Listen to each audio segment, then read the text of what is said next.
India-Pak സംഘർഷത്തിൽ പാകിസ്ഥാന് പിന്തുണ നൽകിയ തുർക്കിക്കും അസർബൈജാനുമെതിരെ സർജിക്കൽ സ്ട്രൈക്ക് നടത്തി ഇന്ത്യക്കാർ.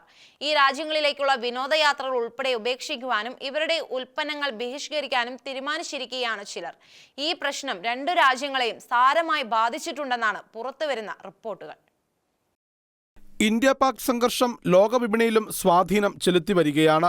സംഘർഷത്തിൽ പാകിസ്ഥാനെ പിന്തുണച്ച തുർക്കിക്കും അസർബൈജാനുമെതിരെ ഇന്ത്യൻ വ്യാപാരികളും വിനോദസഞ്ചാരികളും മുഖം തിരിച്ചു തുടങ്ങിയെന്ന വാർത്തകളാണ് കഴിഞ്ഞ 2 ദിവസമായി പുറത്തുവരുന്നത്. 800 ഗുജറാത്ത് സ്വദേശികൾ തുർക്കിയിലേക്ക് തീരുമാനിച്ചിരുന്ന വിനോദയാത്ര വേണ്ടെന്ന് വെച്ചത് ഏറ്റവും അവസാനം വന്ന വാർത്തയാണ്. തുർക്കിയുടെ വിനോദസഞ്ചാര മേഖലയ്ക്ക് ഇത് ചെറിയൊരു തിരിച്ചടിയായിട്ടുണ്ട്. ഗുജറാത്തിലെ അഹമ്മദാബാദിൽ നിന്നുള്ള ജെയിൻ ലോട്ടസ് ഗ്രൂപ്പിലെ 800-ലേറെ അംഗങ്ങളാണ് ദീപാവലിക്ക് ശേഷം തുർക്കിയിലേക്ക് നടത്താനിരുന്ന വിനോദയാത്ര വേണ്ടെന്ന് വെച്ചത്.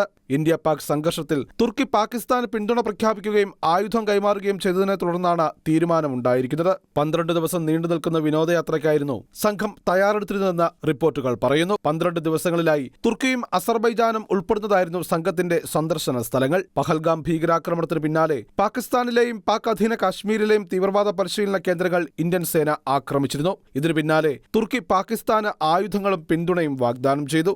അസർബൈജാനും പാകിസ്ഥാന് പിന്തുണ നൽകിയിരുന്നു. കഴിഞ്ഞ ആഴ്ചയിൽ മാത്രം അസർബൈജാൻ തുർക്കി ബുക്കിംഗുകൾ 60% കുറഞ്ഞത്. എന്നാൽ ഈ രാജ്യങ്ങളിലേക്ക് ബുക്ക് ചെയ്ത ടിക്കറ്റുകൾ 250% ക്യാൻസൽ ചെയ്തതെന്ന് മേക്ക് മൈ ട്രിപ്പ് റിപ്പോർട്ടുകൾ പറയുന്നു. 1000 ദമ്പതികളുള്ള വലിയൊരു ഗ്രൂപ്പാണ് അഹമ്മദാബാദ് കേന്ദ്രമായി പ്രവർത്തിക്കുന്ന ലോട്ടസ് ഗ്രൂപ്പ്. 80 പേരുടെ ഗ്രൂപ്പുകളായി തുർക്കിയിലെത്താനായിരുന്നു പദ്ധതി. 12 പകലും 11 രാത്രികളിലുമായി ഇസ്താംബൂളിലും കപ്പദോക്കിയയിലും ചുറ്റിക്കറങ്ങാനായിരുന്നു തീരുമാനം. ഇന്ത്യൻ സന്ദർശകരുടെ ഈ തീരുമാനത്തിനെതിരെ അസർബൈജാൻ സർക്കാർ രംഗത്തെത്തിക്കഴിഞ്ഞു.